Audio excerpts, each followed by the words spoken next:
Good morning, students.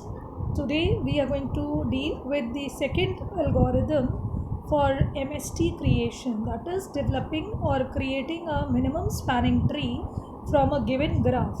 In the last lecture, we have learned about Kruskal's algorithm. In this lecture, we are going to talk about Prim's algorithm.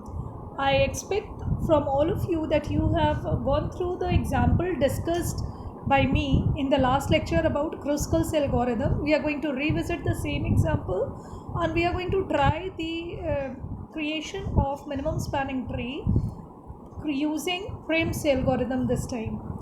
The first step to be considered while using Prim's algorithm is you have to start with any one vertex of your choice from where you want to start the creation.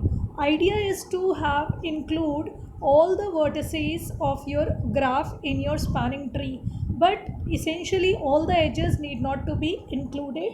Key factor to be remembered is the edges with minimum weight should be included into my minimum spanning tree.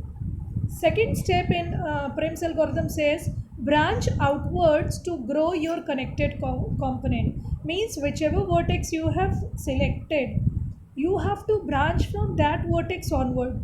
And the selection criteria should be the vertex with the minimum weight should be selected.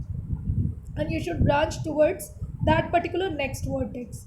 Consider only edges that leave the connected component. Suppose I have selected first vertex and then I have selected one edge. When I'll select an edge, I'll be actually reaching out to the second vertex.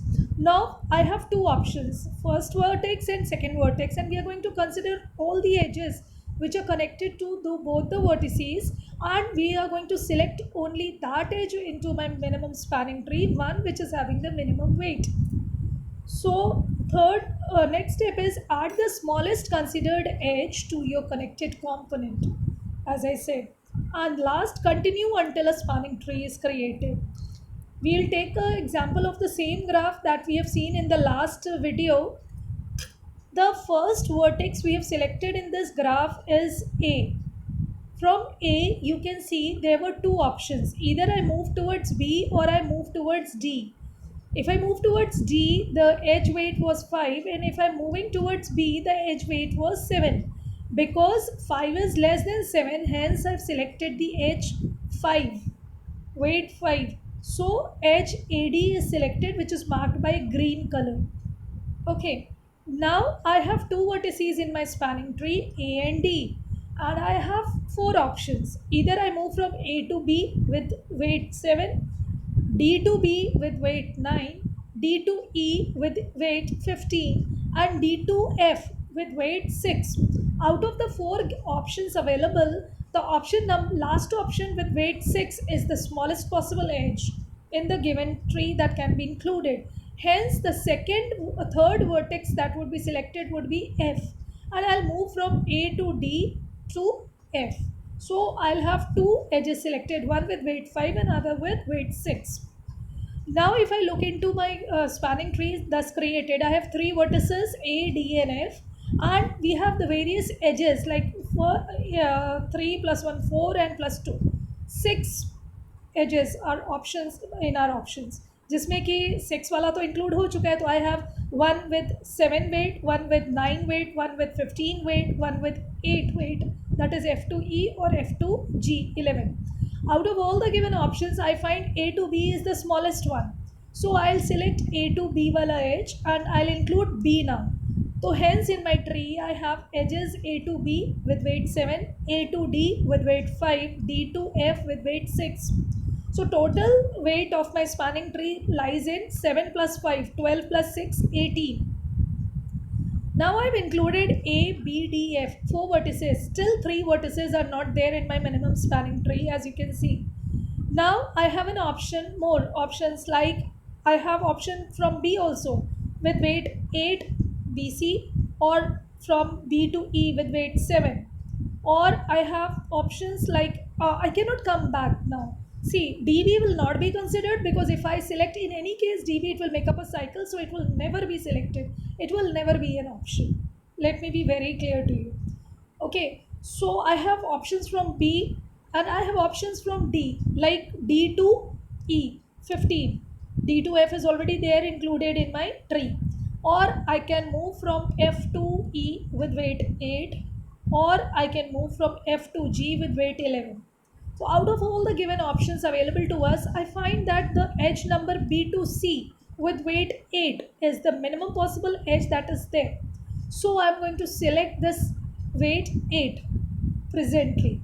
So now my graph have C, B, A, D and F vertices included. Only 2 are left out, E and G. After including C as a vertex into my graph, now you can see the option from C is also there, that is C to E, which is weight 5, or I move from F to E with weight 8, or I move from F to G with weight 11. Obviously C to E is the minimum possible weight which is there, so I'm going to include C to E with weight 5. So now I can see I have the edges like E, C, B, A, D, F included, only G is left out. After including E, my options of D is closed because it will make up a cycle. My option of including BE is closed, again it results into a cycle. An option of including FE is also closed because it is again going to result into a cycle. So I have only two options left to include G. One is either I include G via E, EG, which is 9, or I include G in my minimum spanning tree via F, FG, which is weight 11. Obviously, 11 is more than 9, 9 is the smallest number, so I'm going to include the G by including the edge number E, EG, that is with weight 9. So now if you notice, my graph would look like I start G to E to C to B to A to D to F, and I'll stop here at F. So this way the outlinings of the edges would be included. And if you find out the total weight of this MST, so keep counting, 9 plus 5, 14, 14 plus 8, that results into 22, 22 plus 7, 29, 29 plus 5, 34, 34 plus 6, 40. So the total weight of MST comes out to be 40, which is the minimum possible weight of the edges that results into the creation of a minimum spanning tree. So that's all for today. Thus we have created a minimum spanning tree in this lecture using Prim's algorithm. In my last video, I've explained the creation of a minimum spanning tree using Kruskal's algorithm, the two most important topic of graph theory, and surely you're going to get a question on this. Either Kruskal's or Prim's algorithm definitely is going to come into your question paper. So I hope you're going to practice it out and get it corrected by me through any of your messages or your voice calls. Thank you for today.